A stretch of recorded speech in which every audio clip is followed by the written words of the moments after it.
Okay, fair warning, guys. I have quite a bit to say about this particular song, and I don't want to make it seem like I'm lording over both John's and Rory's opinions. So I think I'm going to be fair and just leave my opinion for last. Okay, so which one of you two want to go first? I think we're going to piss a lot of people off, aren't we? I think so. Oh, it's not just me then. The thing is with this song is, it is such a fun song, and I can see why everyone loves it, because it brings the fun to the contest, and it's got an incredibly catchy melody, and Francesco is just such a brilliant performer.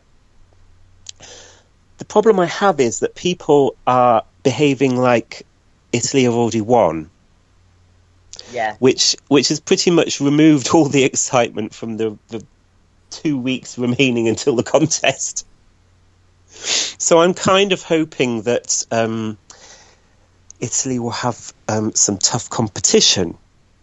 I mean, if they do win, I'll just say, oh well, fine, and prepare for Italy next year.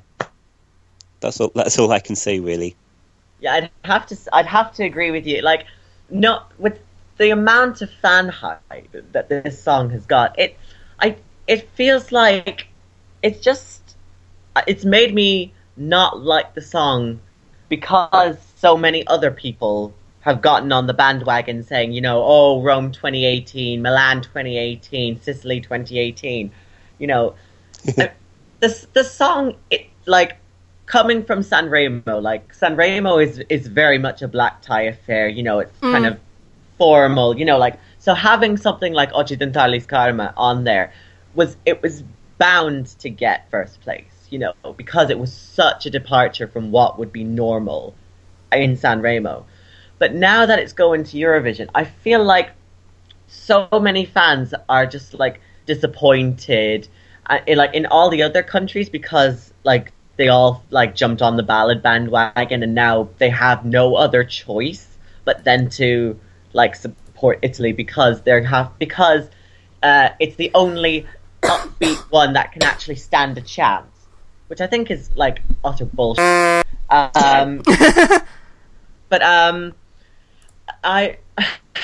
I like his charisma. I think he's a great performer. I think, you know, like, even though, okay, he doesn't speak a lot of English, but like he can still get his point across in that sort of way. You know, like, I mean, he's got a good personality, you know, like you can tell by the red shoelaces. But it's good, but it's not the best. It's not going to win. I can tell you now, but it'll come bloody close. I can tell you. It has got competition from the likes of, you know, Belgium, Bulgaria, and maybe not France, but, you know, other sort of fan wanks. You know, like Belarus. We'll just put that in. It's just like if you take out the gorilla, for example, because I showed the recap video that you did, Kylie. I showed it to my mum. Okay. And when Italy came on, she didn't understand why the gorilla was there. She was just like, why? What? Like it didn't make any sense to her. So if you take away the gorilla, what is the song's USP? Because, okay, I'm not a language hater, but if you have a language, like if you have a song that's completely in one language, it's going to make it harder to try and get the message across. So, like, if you took out the gorilla, then like, how would you try and stage this? Do you know what I mean? It's a hard song to try and get your head around. So I wouldn't mind if we went to Rome, because it's been like 26 years or something like that since we were last in Rome. Hopefully we'll have a few better hosts than we did. Mr. Neff. Oh my god, he was just horrendous. Like, I wouldn't mind it if we went to Italy, but I would prefer it if it wasn't such a closed year, according to the fans. I want it to be a more open year, so we need to put a bit more hype among the underdogs, maybe. You do make a very good point. I think Italy fell in love with it because they understand the lyrics and they got the message, and Eurofans get it because they're music nuts and they've had time. Yeah, exactly, and they all, a lot of them are language fanatics, and they read up about what songs are about and they read into things. Joe Bloggs of Down the Road Lane is just going to see the gorilla and think, "Oh, what's that?" Yeah. But I think of it as a joke act. That's true, and it's not a joke act. And I think the Eurofans just love the song. I think that's what it is. But is Europe going to fall in love with the song as much as everybody else has? That, time will tell. Right, here we go. Let it out. Okay, right. Let me just gather my head around, because I've got quite a few points I need to make. I'll try and be succinct as possible, because I don't want to ramble on for several hours, because that wouldn't make it for a good podcast, and hardly anyone will want to listen to that podcast that goes on for hours. Okay. I mean, people struggle to listen to it when our podcast is 1.5 hours. I mean, never mind. But anyway, okay. Right, first point, the actual song, right? I don't hate the actual song, okay? It's decent. I can understand people getting behind a fun song.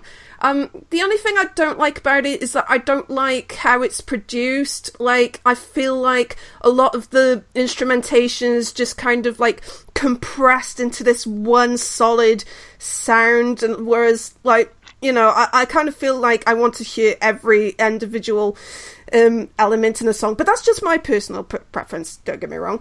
And I can kind of appreciate that the song is more clever than people give it credit for. I mean, it's kind of like this kind of like semi-satirical song poking fun at modern Western culture, getting lost in our mobile phones, and how we just take random bits of Eastern philosophies like yoga and stuff like that without any real thought as to the real meaning or anything like that. And that's all fine and dandy, but the main thing that really grinds my gears and makes me so angry is the overwhelmingly fanatic devotion that it's getting from a lot of the Euro fans. Like I feel like a lot of other Eurovision websites who do reviews of Eurovision songs and try to analyse each song's chances and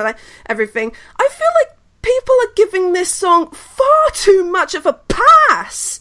I mean, don't get me wrong, I don't think there's a perfect song, pre-rehearsals anyway, that is a definite winner this year, but like, don't pretend that this song does not have major question marks attached to it as well. That's just incredibly myopic. And you mentioned, John, that you're getting incredibly annoyed by a lot of the fans acting like Italy have already won, and that showing up to Kiev is just pretty much a formality. Like, that's something that's really getting on my nerves as well. It's just the sheer arrogance of a lot of these Italy fans, and I'm sorry for using this harsh language, but I feel like I feel like some of these points really need to be made, because, as I said, people are giving this song far too much of a pass, and it's just like they're just walking around like, oh, this song's gonna smash the televote with 400 points, and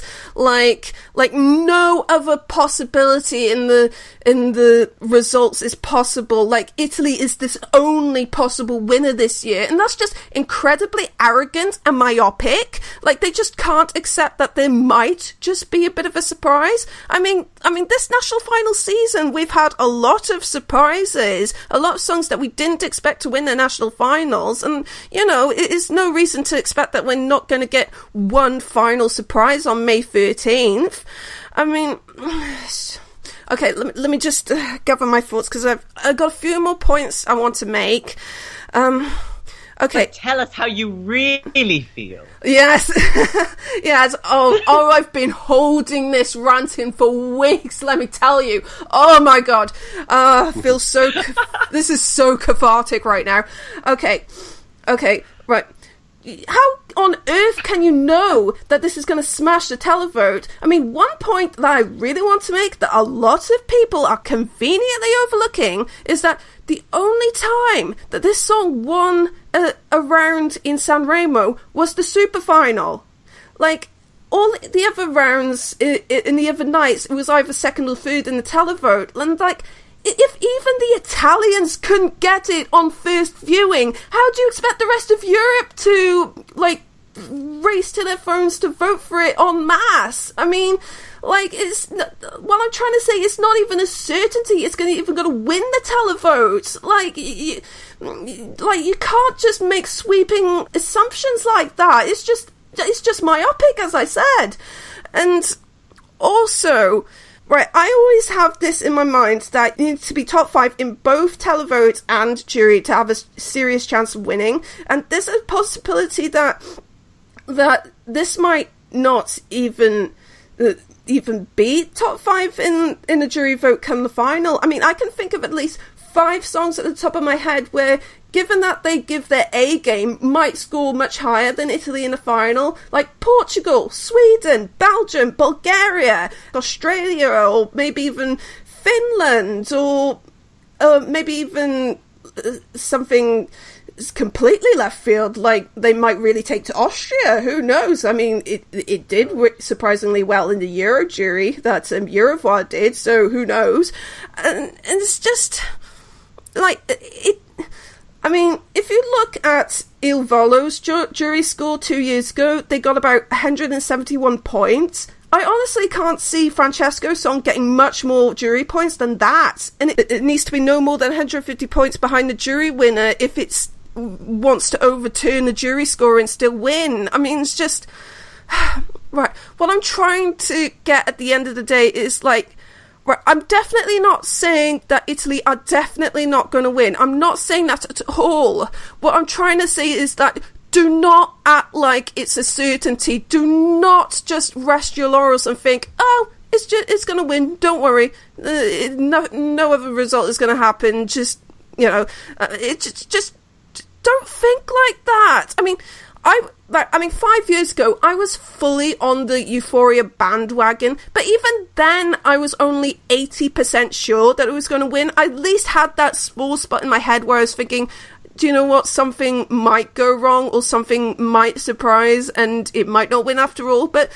these people are acting like it's 500% certain that Italy are going to win, and you just can't think like that. I'm sorry.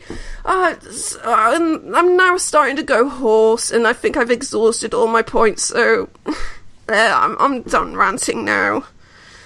Well, you make fair points. I mean, you can never be 100% sure. Yeah. I mean, like Russia, for example. Everyone thought Russia was a shoo-in last year. Yeah. And then look at Ukraine came out of left field and won it. Yeah.